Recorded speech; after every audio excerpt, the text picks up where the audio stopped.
all of the sales, all of the sales that come from that activity. Hey, Well, we're going to start how did we do it? How did we do it at the start? We just fucking push, and it got to a point where we're like, okay, we need to hire people.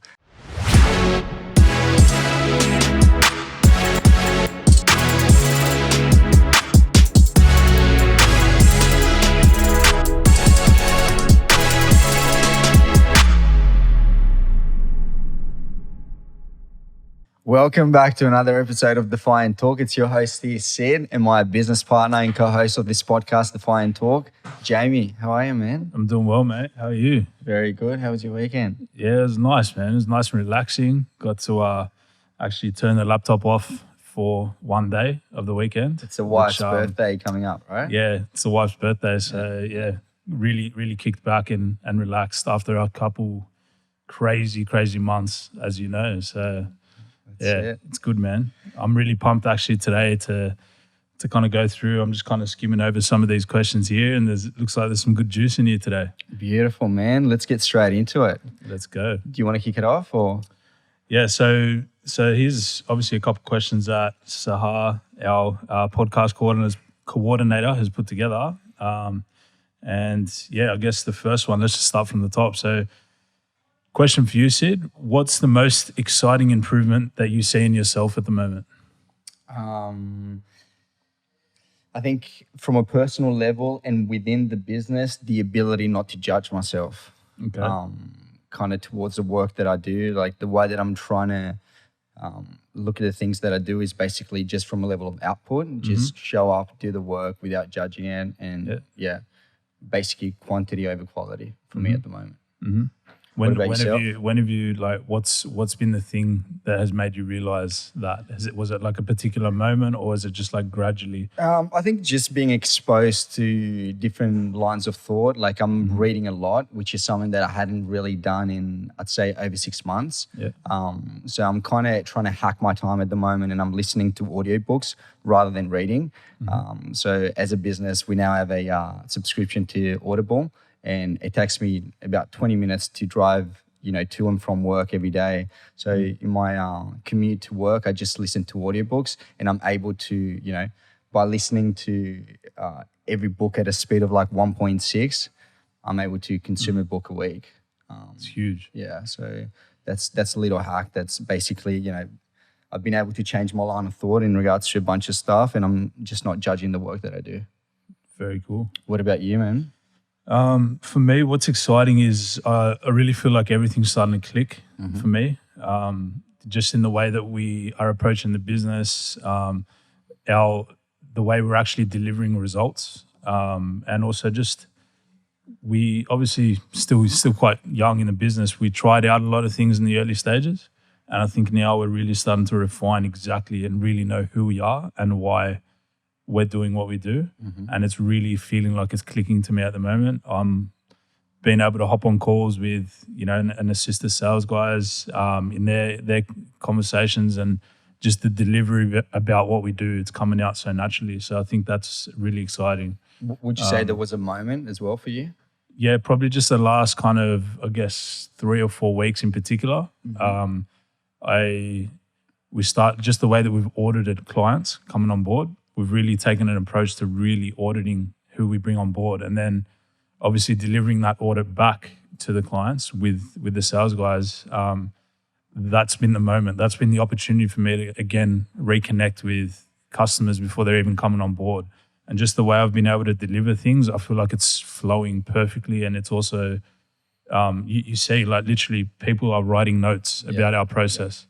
They're saying to us things like, I haven't heard, like we've spoken to 10 other agencies, and I just have never heard anyone explain it like that. So I think that's been the real sort of thing to show us that we're on the right track with things as well. So I'm really excited about that. And I guess even from a real core value of what we pitch and how we pitch as an agency, we've really shifted from being a digital marketing agency like everyone else to a creative performance marketing agency.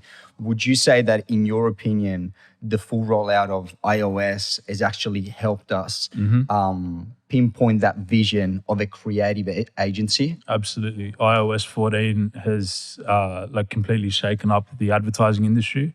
But what it's done is anyone who's creative, like genuinely creative, not just slapping a few things together and chucking it out, these people are going to really sort of rise to the top and be able to navigate this thing very, very well.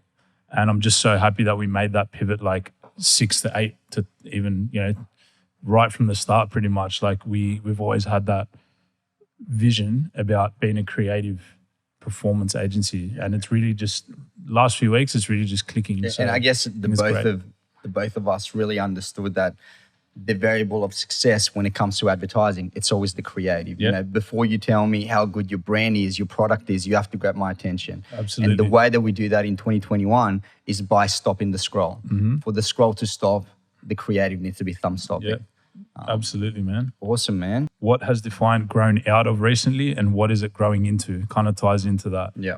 But what do you think we've grown out of? Let's see what you think about that. I think we've grown out of a lot of stuff, and I wouldn't even necessarily say that we've grown out of that. I think there was certain steps that we had to take as an agency to be able to grow. Mm-hmm. And there's that small vision agency.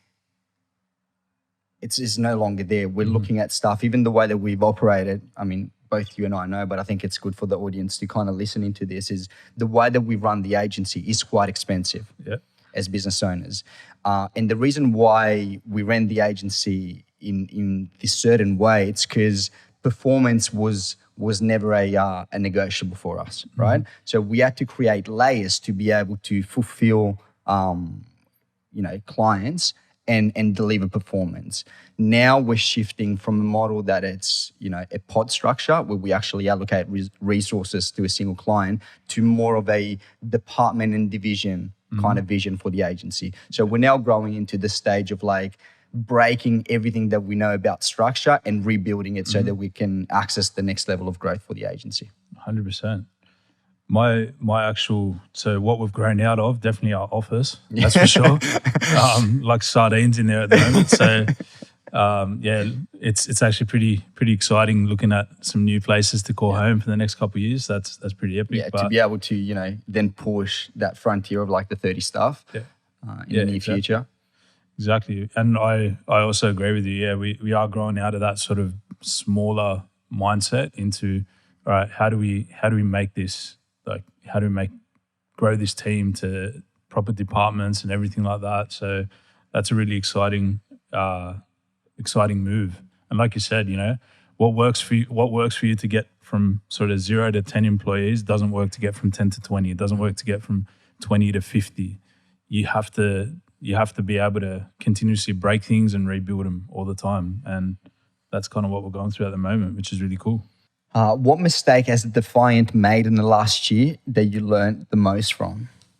Mistake that I learned the most from? Oof. That's a really good question, man. Oh, we've made heaps of mistakes.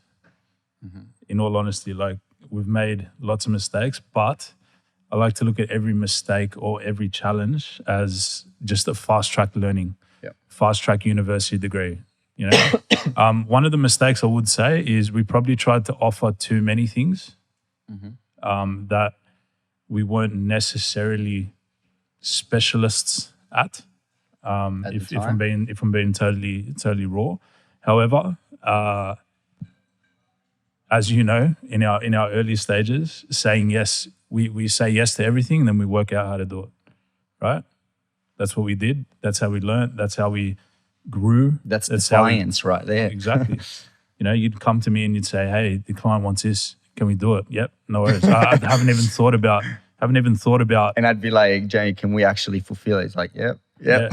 Because the thing is, man, like we'll work out how to do it. It's as simple as that. Like it's not hard. We've got the resources. We'll work out how to solve problems. Like I think the thing is, people pay us to solve problems. They don't pay us to run ads. They don't pay us to make creatives.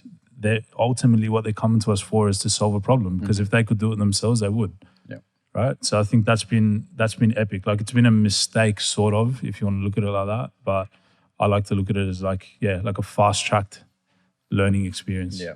And I guess to kind of tie it back into the question that you asked before, we're now at a stage where we dictate and decide the problems that we want to solve for clients. Exactly. And if there's something that, from a level of growth that puts too much pressure on the team, we may choose to kind of not onboard that client just based on that. Yeah, I mean, now it's a different ballgame. Now we're at a point where we literally have experts in every single area. But when you're starting off, man, you have to. I mean, I remember a lot of advice. I did a few courses and things like that, and I was saying, stick to one thing, like do Facebook ads and do it really well for chiropractors. Yeah, or for real estate agents. And that was the only part of the education that I've completely disagreed with. I'm like, no, that's and I not remember, what I want to do. And I remember, early days, we actually even discussed this. Yeah. And we made the mutual decision that for us, product market fit didn't actually look like, it wasn't necessarily a niche or a vertical, but it was financial output from that client. So we will take on anyone that was able to afford X amount, rather than a specific industry. And I will say this too, it's so much easier when you're starting out to just go for one industry, one niche and just target in on that service. But it's so much easier because then you get repeatable sort of processes and things like that. Methods. But what we've learned, we've made 5 years progress in a year and a half by getting ourselves uncomfortable. Yeah. Honestly, that's the answer to it. We've really gotten ourselves uncomfortable. We've learned. We know how to work with luggage companies. We know how to work with finance companies, all sorts of different businesses, man. It's been insane, and I wouldn't change that for the world. Epic, man. Yeah. What about yourself? I mean, again, going back to my answer at the start, from a level of judgment, I don't necessarily look at anything as a mistake. For me, there's just there's no problems. There's only situations. And the way that you actually deal with the situation in regards to, do you want to make it a problem or do you want to find a solution to it? So we've just been able to identify solutions, and that's how the agency has grown through those circumstances that... Yeah, I think we share a very similar opinion on that. There is really no mistakes. Just got to. There's no good or bad. There's no right or wrong. There just is. Yeah, and you just got to, as long as you're learning from everything, even if something goes really well, why did it go well? Yeah. Don't just look at the things that are going well and just kind of disregard them. Why did that go well? Let's do more of that. Yeah. Why did that go not so well? Let's learn from that and refine it and tweak it. That's it. It's all you can ever ask for, I think. This is actually a really good segue into my next question, which is not on here. So it's not a question that Sahar put together. It's a question that I wrote this morning. Because I was thinking of, obviously both you and I want to be really successful. And it's the reason why we started this business together. We both had different successes outside of this. But why do you want to be successful? Why? I've been sort of battling with this a little bit, not battling, but internally, just why are we doing what we're doing? I guess that's the question I've been asking. But from a personal level, I mean, I would say that Defiant is a gateway to success. Yeah. From a financial level, from a level of, wanting to create a business that's bigger than yourself. But why do you want to be successful from a personal level? From a personal level, man, I just love waking up every day and knowing that I'm making an impact. I'm doing something that is just, I love being uncomfortable, man. That's the honest truth. And when you're building something like we're building, our goals require constant improvement. What we're trying to achieve requires constant improvement and constant growth. That's what it requires. So that to me, that's my comfort zone. But my comfort, funnily enough, even though it's uncomfortable, that's my comfort zone. I love pushing the boundaries. So that's personally, that's why I do it. That's why I do what I do. I feel fulfilled, man. What's your idea of success? Is it doing this every day and being happy? Yeah. Honestly, doing this every single day, making a real good impact, helping people out, helping young people come through and start their careers, and then watching them absolutely kill it and get results. To me, that feels good, man. Seeing all that stuff happen and knowing that we're building something that is attracting talent, customers, eyeballs from crazy brands that we couldn't even imagine.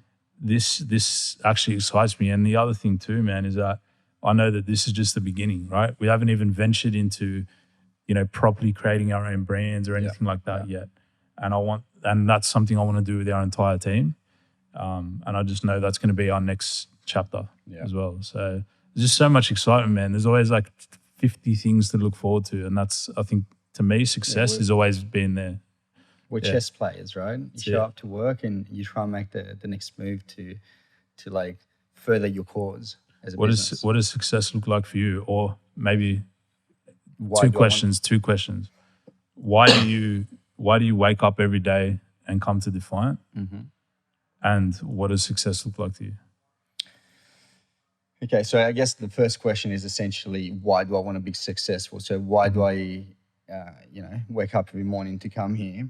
So my answer, I think, is a little bit more selfish. Mm-hmm. Or, I mean, not necessarily. I think it's both selfish and selfless. It's both. Yeah. For me, the reason why I want to be successful is to be able to provide to those I love the most, right? And I guess business, like, I'm the kind of person that would rather sit down and have a business meeting than go and fucking play golf. And mind you, I hate golf, right? Or, go and have a game of tennis and actually love tennis. Yeah. Like, business for me is not just what I do. Like, it's my hobby as well. You know what I mean? I love, obviously, going for runs, going to the gym, but I would always rather talk about ideas and how to further things and how to grow things rather than just like entertain myself. Yeah.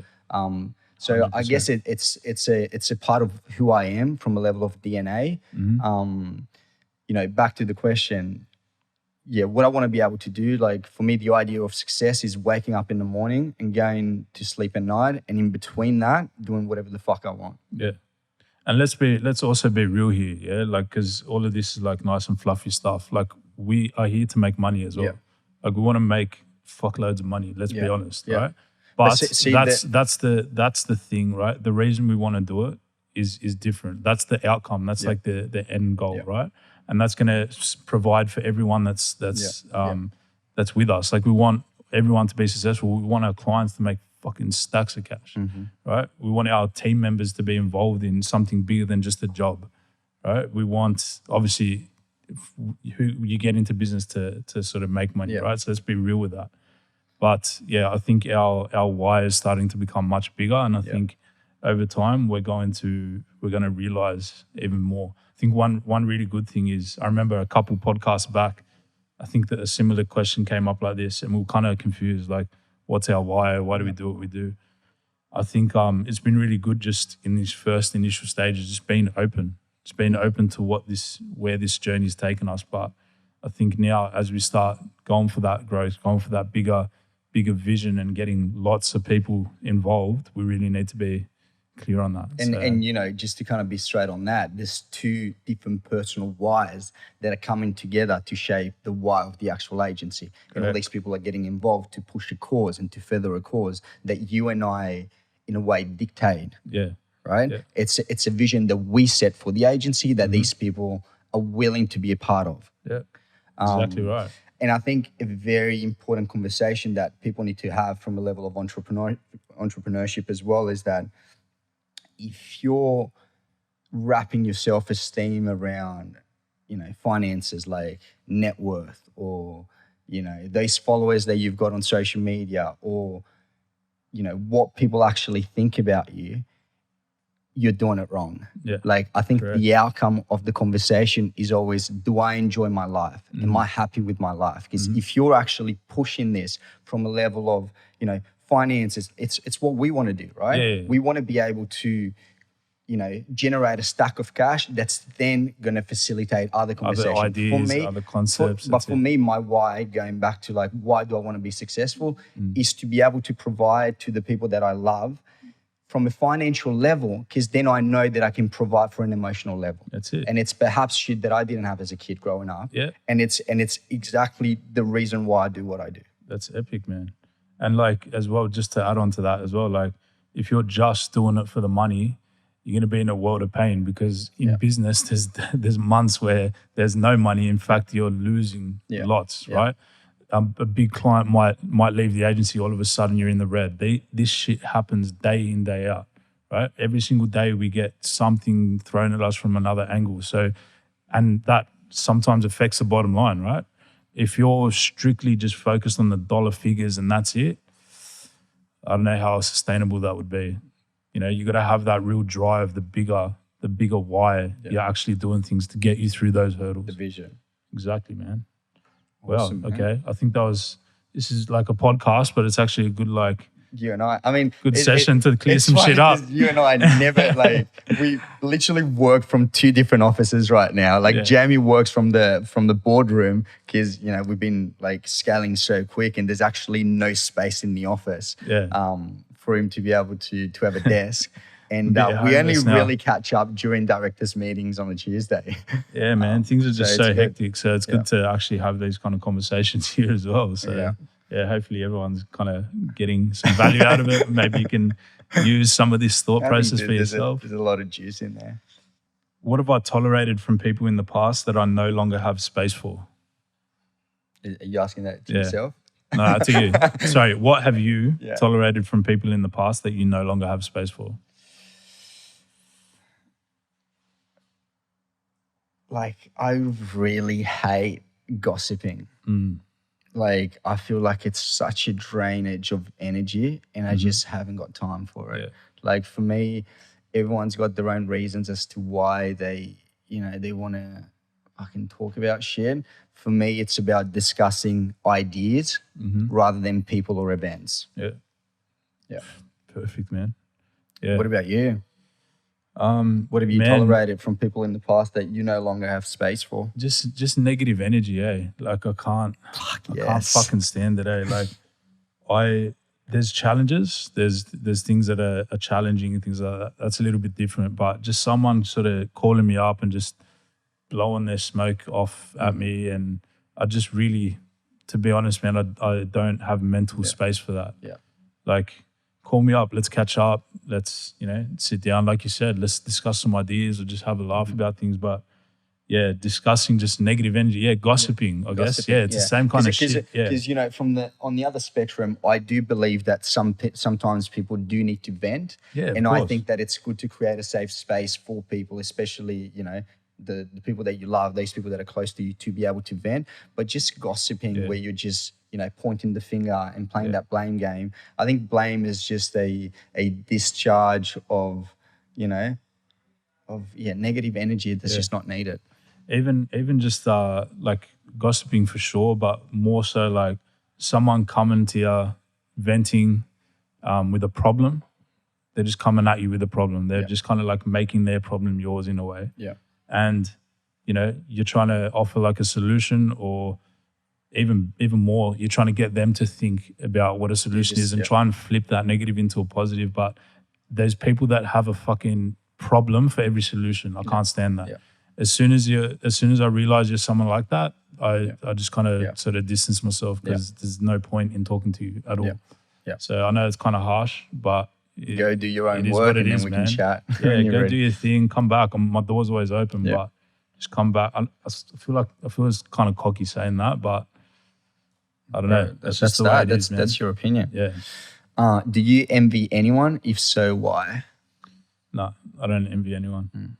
I respect people that I don't know. I respect their journeys. I like learning from everyone. I wouldn't say I envy anyone. Don't look at anyone with envy. No. You? You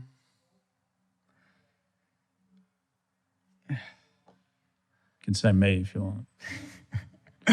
I would say I actually have an answer to this, and it ties back to a speech that Matthew McConaughey gave for his Oscar acceptance, where I actually envy my future self. I know that from a level of confidence, I know that everything that I want is going to be achieved by me as Sydney Pierucci. So I envy my future self in knowing that, there's a gap, and I have to be patient to be able to actually manifest that. That's huge, man. I think, that's to a certain extent, I can see how anyone with a big vision would probably feel that way. One thing recently that I realized probably a few months back is after we kind of got the agency going, we got out of that sort of initial momentum phase, I sort of just took a step back and I just kind of reflected on things a little bit. I'm just like, man, there's no finish line. There's no actual... The infinite game. Yeah, the infinite game. There's no... This thing could go on forever. So just start making some space in your mind to understand that as long as every single day you're just happy doing what you're doing, and everyone that works is happy coming to work, and all of our clients are happy with what we're doing, just as long as you're just juggling those plates, everything else will fall into place over time, and you just got to trust the process. Yeah. Love that, man. Yeah. That's huge. Some good conversation. What else have we got here? I like this one. This one stood out to me. What has Defiant accomplished recently that would have shocked us a year ago? So just for context, a year ago, there's actually a photo. I don't know if we can edit it up on the screen. Not yet. I actually, like a year ago, we didn't even have an office. Yeah. Like today, a year ago, we didn't have an office. I might send you the photo, Paula, and maybe you can just chuck it up. A year ago, July the 1st, it was me and Sid in this little office. It was freezing. It was a bloody... We were wearing like puffer jackets. Puffer jackets and shit. Yeah, it was like a little warehouse conversion thing. Yeah. And there's a photo of us. We'll chuck it up. Maybe we can share it on the screen or whatever. But yeah, so go back to that day and then look at today. What would have shocked you? Like if you could look into the future on that day and see where things are at now, what would you be shocked about? I mean, so the one thing that like shocks me on a daily basis is how invested every single person in our team is to actually advance our cause as Defiant. Yeah. More than what we've actually achieved as an agency. The revenue goals, the amount of clients, this and that. It's there's people that are actually devoted to what we do because they see the vision. Mm-hmm. And I guess that's props to you and I to be able to, to have been able to actually share that vision. Mm-hmm. And I think this is only the tip of the iceberg. Like there's so much that we'll achieve. And I think that there's a lot of people within that office that will actually stay for the long haul with us. Yeah, I agree. I think also like the way we've kind of attracted people as well, and the way we've taught the stuff that we've taught them. Like these people literally came on board with barely any sort of marketing experience, and now they're managing like probably millions of dollars in ad spend and all these kind of things, and putting strategies together, just taking over a whole company. And it's crazy to think that a year ago we were just kind of like working it out, you know what I mean? Yeah. Just kind of starting and getting things going. And now we've got a team full of people who are actually growing businesses like crazy. Man, and they're all young too. Like and growing themselves in the process. So young. So I'm just super proud of everyone that that has sort of come through and shown that ability and just hunger to learn. Like, that's the model moving forward for us, I think. And that definitely would have shocked me. Like if you told me then we'd be having 23 staff in a year's time, and proper divisions and like experts doing this and that, and man, that would have been that was more like the maybe 3 or 4 year plan. But I'm super proud of that. That's imagine amazing. What we can achieve in the next 4 or 5. Yeah, exactly. It's kind of scary to think about that. Yeah. Anything sticking out to you? Yeah. So if I handed you $1 million check right now to spend on the business, what would you spend it on? Just right now at this time, I'd spend it on a facility for the team. Yeah. Like because that's what we're looking at the moment. So I just I've always had this kind of like compound, like this vision of just like this massive compound, like proper creative studios, like little breakaway offices, all this kind of thing, like massive warehouse conversion, and just somewhere where like you walk in and you just like you're so inspired. You just can't help, like creativity just hits you as soon as you walk in there. Even if you're a client walking in there, you walk in and you just realize what's possible in this room. Like the thought. It's tangible. Yeah. It's like, it's all, tangible. It's like you walk in and you can just feel the creativity in there, and you just know like all right, some magic's happening here in here 24/7. Like that's the vision. So if I had $1 million, I'd drop it right there. Yourself?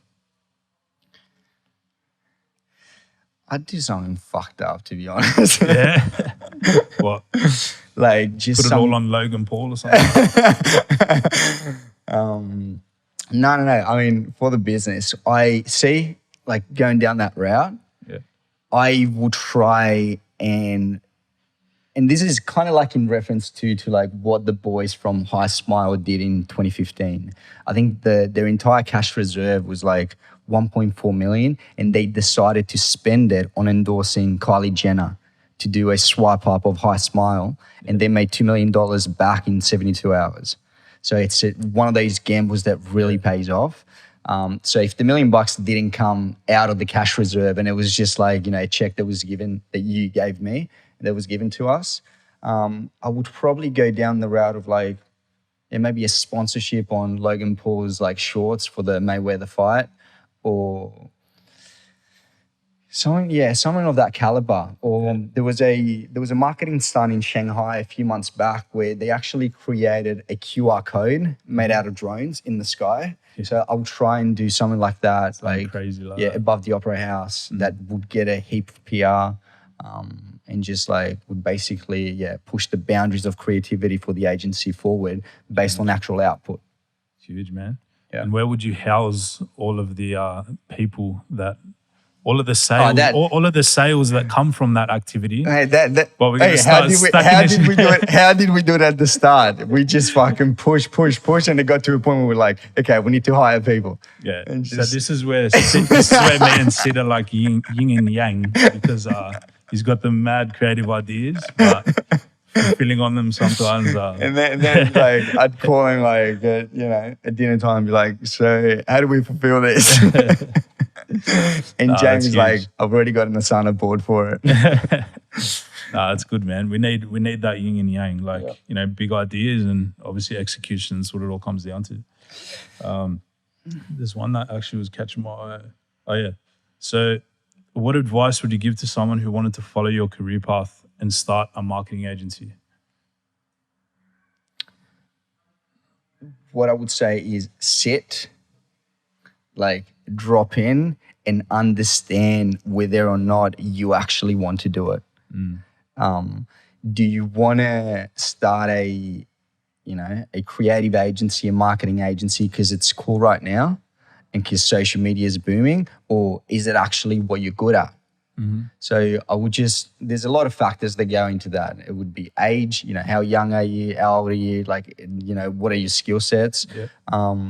But more than my career path, I would probably ask the question around entrepreneurship. Like, why are you doing it? Is it from a level of ego? Is it because, it's cool? Is it net worth? Is it because of the likes on social media, or is it because you actually want to do this? Because, sometimes I think about it, I'm like, I could do like what I do for a company, clock off at 5 and go and play tennis. Yeah. Right? But then it's a conversation of like, I'm actually incapable of working for anyone else. Yeah. Yeah. Sometimes the stuff that I even say to you, like during meetings, I'm like, I can't be managed. Like, let's find ways to Yeah. Yeah. And it's fun. So it's understanding. I think it's self-awareness. You understand who you are, what you want to do. And in regards to like what we do is amazing. I love my job. I show up happy every day. Find something that gives you that same excitement. Yeah. Yeah. My advice would be to definitely sort of, I think it's a timing thing as well. Like, I think you really need to have life experience to do it justice, if that makes sense. Because like, there's just so many things. Like, you look at a marketing agency, I'll just do some ads, or I'll just make some creatives and things like that. Yeah. That's like, what no one sees is everything else behind it, right? And just being able to manage people, operate a business, lead, create a vision. Like, there's so many different things. And there's a legal and financial side of the business that not many people talk about. But I would say that, props to Nick, our general manager. The reason why we've been able to scale so quick over the last year is even because of Nick. Yeah, from absolutely. a financial level, understanding budgets, understanding forecasting, understanding, tax. They're all very crucial components to grow in a business that, going back to what you were saying, if you're not experienced, you might fail at. Yeah, exactly. 100%, man. Like I've seen even in the course that we did, right? I did like a course at the start of this. I saw some like peers of mine that started at the same day, had exactly the same access to information and everything like that. And just watching like our different journeys and routes, like there's so many that sort of did it for a couple clients, backed off, ended up going back to whatever they were doing before. There was a couple that just sort of built it sort of small, and then just seeing like without sounding cocky, like kind of seeing how far we've come in that time. When you look back and reflect at that, it's definitely the combination of experience that we have in our, I guess, partnership with our three partners. So, having like the yin and yang between us, but then also having the back end, the glue. with Nick. Yeah, the glue, bro. The glue. Nick, the glue. Just keeping that all together, man. Keeping that running. So I'd say, yeah, definitely if someone wanted to follow or create an agency, I'd definitely be looking at who's involved and what life experience do they have. And also, I know we've said this in another, probably our first podcast, but if you're going to partner up with people, make sure that your skills completely complement each other. Don't get two guys that are doing the exact same thing in the business. I mean, that's just kind of hedging your bets with that one. So yeah, all right. Where do you spend the majority of your time on the business at the moment? What areas would you want to spend more time on? This is massive. So most of my time right now, it's spent on sales, chasing money from a level of finances, sales admin, so making sure that the leads that are coming through are actually, kind of being passed on to a sales team, and nurturing those leads over time. The place that I'd like to spend a lot more time on is obviously the creative output of Defiant as an agency, but we've got a solution to that. So we've got a starting line, which is the next financial year, 1st of July 2021, where Defiant as a brand will take a completely different approach. You and I will be able to step a lot more into the creative output of brand for Defiant, and I'm super excited to delve into that. Yeah, it's huge, man. Like our teams put together some very, very epic ideas, and just being able to give it enough attention to give them the tools to just execute some of these things. It's insane. Like, we barely. One thing about business, I think, is that when you're in business, you kind of, and when you're working with clients, you kind of put yourself last. Like you always want to serve your clients to the highest level, and what ends up happening is your own brand kind of gets put to the side. And just thinking about what's possible when we have proper ideas coming through, they're getting executed, and proper attention's being paid to it, that's extremely exciting. That's the next phase for us. Yeah.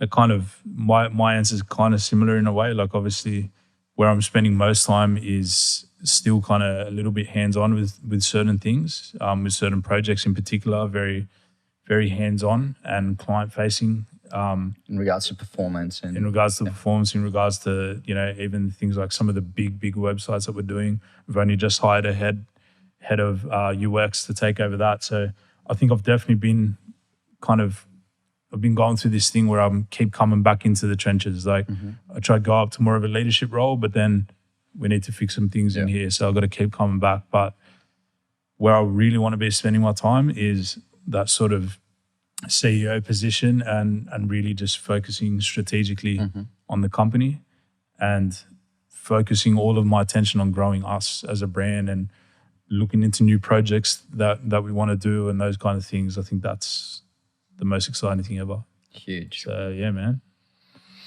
Good stuff. I think that's pretty much it for today. I've got. Did you have anything else? I've got a bunch of questions, but maybe just one last one. Are you lying to yourself about anything at this point in your life? am I lying to myself about anything? It's a raw question, eh? Yeah. Yeah, probably. Yeah. I'd say I kind of tell myself, yeah, you know, I'll focus more on like health and fitness and shit.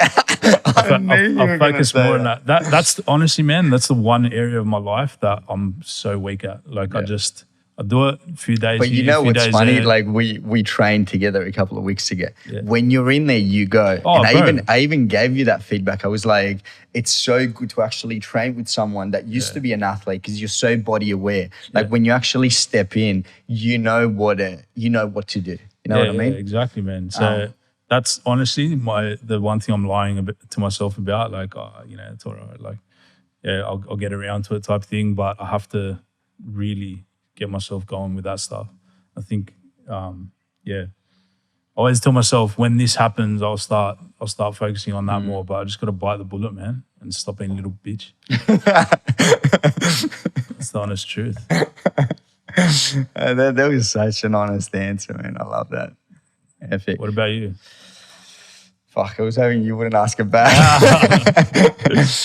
One thing that it's so funny because I wrote the question without even thinking about you asking it back. So Do you want me to I don't have an ask you answer something for it. else back? I think for me, it's more, I'm lying to myself about,